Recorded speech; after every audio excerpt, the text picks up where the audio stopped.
Okay, so where were we? Hopefully we can edit that out and make it back to normal, but good old technology. So you need to eat real foods.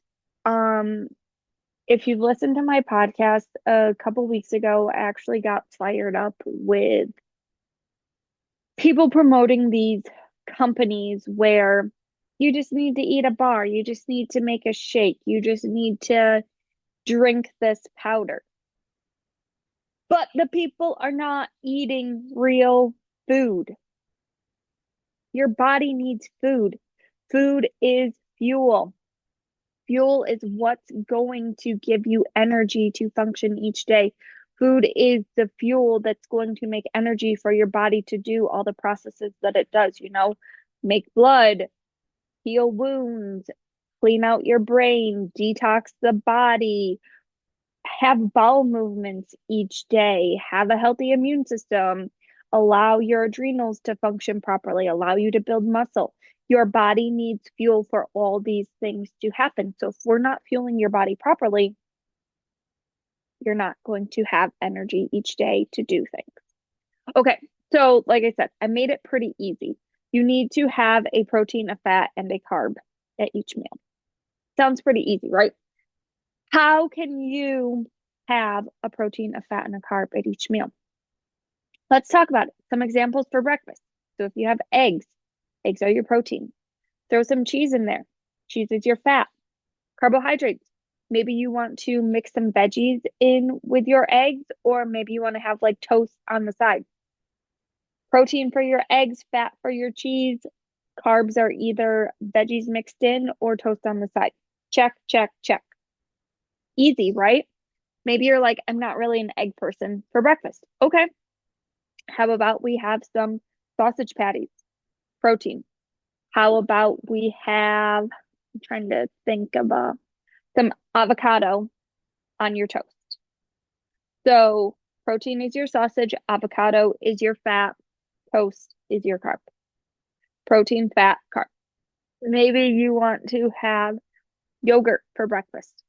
Greek yogurt is going to be a natural source of protein. If you don't like the texture of Greek yogurt and you want to do regular yogurt, but then mix in a protein powder, I am a huge fan of getting plain Greek yogurt and mixing it with like chocolate protein powder. Makes it taste a lot better. Protein. So, like I said, whether it be your Greek yogurt or whether you're mixing protein powder in with that. Carbs can come from, I really like strawberries on top and some granola, and fat, chia seeds. I like to mix chia seeds in with my yogurt bowls. So very easy. Yogurt, protein powder, protein. Fat is your chia seeds. Carbohydrate is your strawberries and your granola on top. Now, let's go back to a couple months ago. I literally posted that a patient was talking about how she had an English muffin with peanut butter for breakfast. Guilty of it myself. I like English muffins with peanut butter. However, English muffin is your carb. Protein, or excuse me, peanut butter is your fat. You are not getting any protein in that meal. So you are going to crash not long after eating this meal. We need to have protein in there. That's what keeps us full. That's what signals to the brain, hey, stop eating, I'm full. That's what fuels your body, keeps your energy levels stable throughout the day. So, what's something we could add to that meal? Again, put an egg on the side, scramble up some eggs. You could have a little container of Greek yogurt on the side. If I do an English muffin with peanut butter, I generally just like to make a protein shake on the side. I know I said I'm not a huge fan of protein powders and mixes and stuff, but once in a while, you got to have it. I like to get the bulk of my nutrients from real foods. Like I said, sometimes, like, those days when you should really go to the grocery store, but you don't feel like it. And the only thing left in there is protein powder that you can easily mix with milk. Yep, that's my go-to. That's what I always have on hand as backup. So hopefully you understand what I'm saying as far as breakfast goes. You need a protein, a fat, and a carb. Okay. Now, some of you are thinking, what if I don't like to eat breakfast? Well, stay tuned. We're going to answer that question probably next week. Because there are some things we can do. And then another question we're going to answer is breakfast is the most important meal of the day. Sorry. Hate me all you want, like I said. That being said, coffee is not breakfast. I don't care how much shit you add to your coffee. If you add protein powder and collagen and you add milk and you add honey and you add this and you add that. That's not a meal. Eat real food. Remember what we just talked about? Food is fuel. Your body needs fuel to function each day. Okay. So, like I said, we'll save those couple soapbox questions for another day. So, for lunch, what are some things you could have for lunch that includes a protein, a fat, and a carb? One of my favorites, tuna fish. Tuna fish is an excellent source of protein and so easy to make. Mix your tuna fish with some mayonnaise and avocado.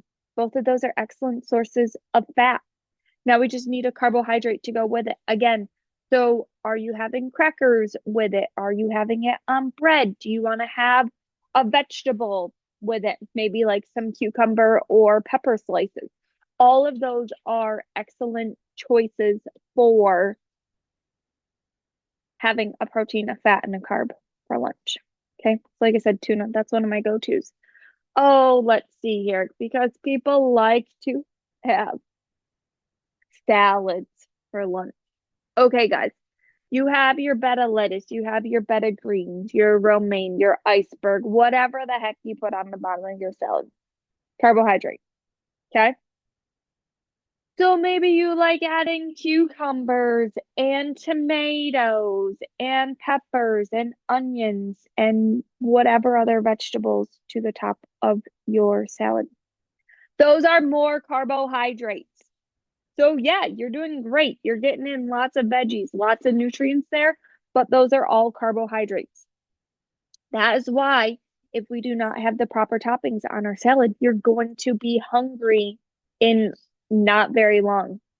You know, how many of you can say, yeah, I've tried just having salads for lunch, but God, I'm so freaking hungry come 1 o'clock when you just ate lunch at 12:30. That's because your body's burning through those carbohydrates so quickly.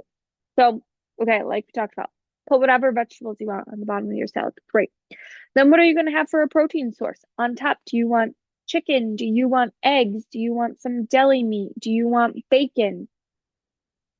Do you want some beans on top of there, some edamame? All those are really good sources of protein that we can add on top of our salad. And like I said, these toppings, this is where you're going to get your protein. What helps you to be full, keeps you from overeating the rest of the afternoon.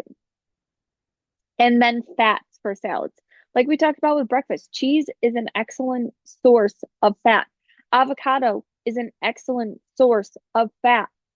But depending on what type of dressing you put on your salad, if it's like an olive oil based salad dressing, that's going to be your source of fat. So we want to be careful, you know. Are you putting too much fat on your salad? Are you way overusing dressing? Are you way overusing topping? Are you putting way too many carbs in there and not enough protein to keep you full? So think about your salad, but literally be able to label, okay, my vegetables are my carbs, my chicken and hard-boiled egg is my protein, and my olive oil-based salad dressing is my fat. Okay? This kind of rolls us in to dinner too, you know? We want to have a meat. Right now, steak sounds really good. That's your source of protein. Mashed potatoes with steak, hello, like talk about the all-American dinner. That's your source of carbohydrates. Now, what are you having for your fat? And this can come from a couple different things because depending on how we cook our steak, like if it's in butter or olive oil, that has fat. Again, what are you putting on top of your mashed potatoes? Some people like butter again. Well, that's our fat. Maybe you like cheese sprinkled on your mashed potatoes. That's our fat. So we just, again, have to be careful with how many servings of fat are we having at dinner time. Oh, let's see here. Maybe you want to have spaghetti and meatballs. The pasta is your carbohydrate. The meatballs are your protein. The marinara sauce is again a carbohydrate. So how can we have fat in there? Back to cheese. Are you sprinkling Parmesan cheese on top of that to give you a good source of fat? Maybe you have a little side salad with your spaghetti and meatballs that has, again, a nice olive oil dressing on top. Maybe it has some legit olives on it. Um, Maybe you have avocado on top of your salad. These are ways, like I said, if we have a meal, we just want to make sure we have a protein, a fat, and a carb. Okay. So that's really all we're going to talk about today is keeping it simple. Look at your meals, reference the previous video if we have to review what is a protein, what is a fat, what is a carb, and make sure you're having one of each of them at mealtime. Like I said, next week we're going to talk about breakfast specifically and how I think it's the most important meal of the day. After that, we are going to touch base on serving sizes. This is kind of like a little wishy-washy, but I'll just give you the generic basics. If we ever need to tailor anything specifically to you, reach out to me. That's what I'm here for. I'm here to help you one-on-one. But like I said, this basic information, I just have to get it out here to you guys. We just have to go over the basics of how to fuel your body. Because like I said in the beginning, we've way overcomplicated it. And your body just needs food, real food for fuel so you can function properly every day. All right. See you next week. Like I said, if you have questions about how to make a meal, let me know. But it's pretty easy. Protein, fat,